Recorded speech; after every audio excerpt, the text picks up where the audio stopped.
Hey, this is Jamie from Capsule Computers, and today we are reviewing Jotun from Canadian indie developers Thunder Lotus Games.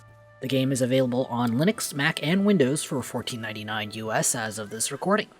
Jotun is an action-adventure game that was kickstarted back in July of 2014 and draws heavily on Viking mythology.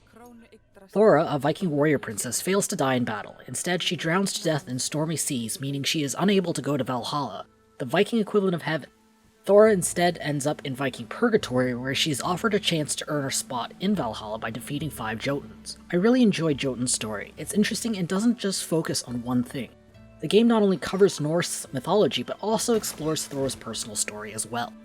Jotun mixes exploration, puzzle solving, and epic boss fights in one package.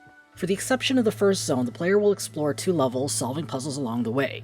Each level has a unique theme with a mechanic that will show up in some form or another during the boss fight. To gain access to the boss, Thora must find a rune in each level to unlock the door. In each level, there are 2 optional objectives that will reward Thora with a god power and extra health.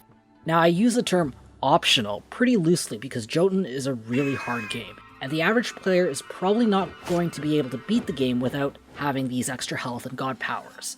This forces players to do quite a bit of exploring in hopes of finding these side objectives, which some of them are really well hidden. The level design is a bit of a hit or miss with Jotun. There are some really fantastic levels, and there are some really mind-numbingly boring ones too. Most of the boring ones tend to focus way too much on exploration, with very little happening in between or really annoying level mechanics to contend with. Jotun's epic boss battles are definitely the star of the show. These elemental beings tower over Thor, giving the fights a real David and Goliath feel to them.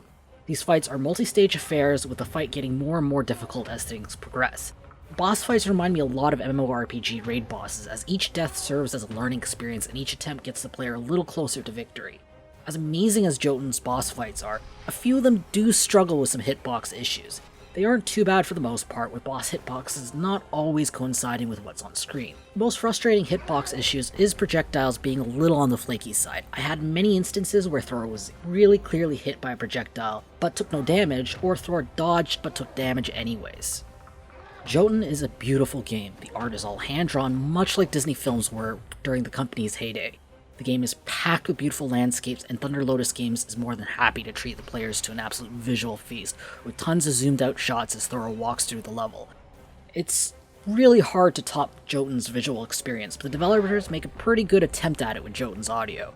The sound effects and soundtrack is solid, and the voice acting is done completely in Icelandic, which is a tad surprising considering the developers are based out of Montreal. Icelandic may not be a common language, but it fits perfectly with the game's Viking theme. Jotun is a fantastic game, but it's not without its flaws. It's a tough game that has some lows that are countered by some incredible highs. If you're willing to slog through the game's difficulty level, and some of its more boring parts, then Jotun will reward you with some epic boss fights and gorgeous visuals. I'm giving Jotun 7 capsules out of 10. If you want to read our full review, be sure to check out the link in the description or in the video's card. I hope to see you soon. This is Jamie from Capsule Computers signing off.